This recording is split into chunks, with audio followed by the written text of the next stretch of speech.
Check out stories from the Inside PressBox TV show. They can be seen online by going to PressBoxOnline.com.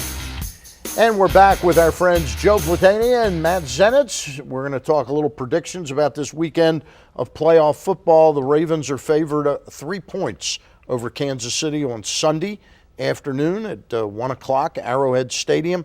Joe, let's start with you. I think it's going to be a pretty difficult game. The Arrowhead Stadium recently refurbished, 76,000 seats. They will be filled.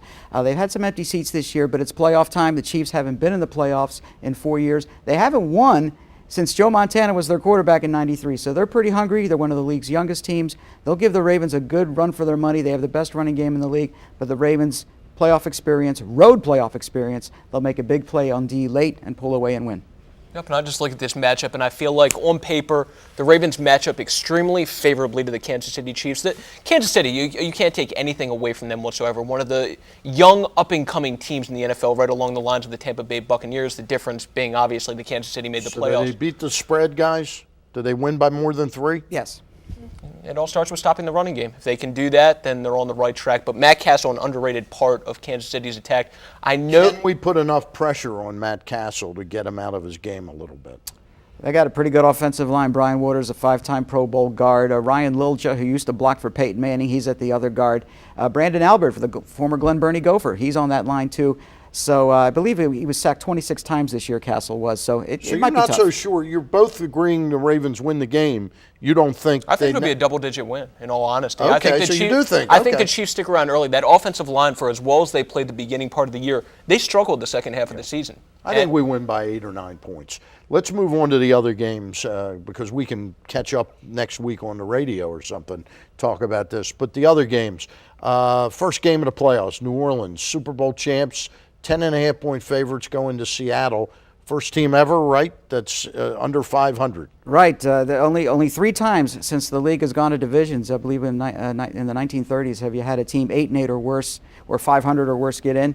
And Seattle, they've got great fans there, noisy fans at Quest Field. They'll hang, but I think New Orleans eventually pulls away for a double-digit win there. Okay. Yep. Plain and simple, Seattle should not be in the playoffs. The New Orleans Saints, even without any running back, I don't even know who's starting for them at this point. It might be Reggie Bush. I think the Saints come away victorious. Yeah, big-time win.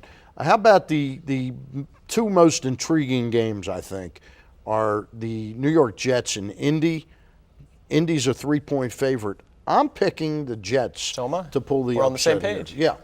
Joe? I'm the dissenter. I think with Peyton Manning and the Colts at home, the best home record in the league, one of the best home records in the league over the last decade, he's learned to work with Jacob Tamme, the tight end, and all the new receivers he had come in this year. Defense has just been good enough, which it was the year they won the Super Bowl. I like the Colts.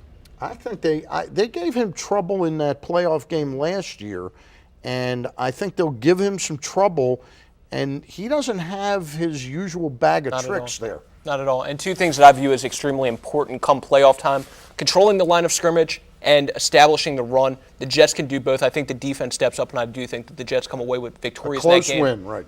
I have it 20-19, something like that. The game I'm having the hardest time picking is Philadelphia as a 2-point favorite over Green Bay.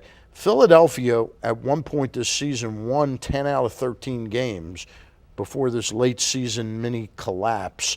I think they just kind of fell asleep after the Giants, the game that they won in miraculous fashion in New York, and they kind of fell asleep on Minnesota and Dallas. I like Green Bay in this game, though. I think they're more physical. They went into Philly week 1 and won the game. Michael Vick, not 100% health-wise with the ribs. Green Bay was a team that a lot of people thought was very elite going into the season. They were the object of a lot of Super Bowl picks. So I think they're coming around at the right time. I can't get over the fact that they needed that win to ensure they were getting into the playoffs, and they only beat Chicago 10-3. Yeah, I think Philadelphia wins that game. If Green Bay was at full strength, if they had Ryan Grant, if they had Nick Barnett, it would be a different story. But Philadelphia, I just feel like right now is a better football team and has a chance to really make a substantial run in the NFC. Great having you on, guys. Matt Zenitz, Joe Platania. Before we take a break, let's take a look at our photo of the week, brought to you by Ferocity MMA Club and Gracie Jiu-Jitsu Academy, offering classes 6 days a week for amateurs, beginners, and professionals. Go to ferocitymmmaclub.com for details. Sabina Moran went to the Ravens-Bengals game and took this photo of Todd Heap, who returned to the field after sitting out 3 games with a hamstring injury. Heap had a team-high 53 receiving yards on 3 catches, including this one off a flea flicker during the first quarter. For more photos from this and other Ravens games, visit PressBoxOnline.com. Change your life with Investors United School of Real Estate. Go to InvestorsUnited.com now for details.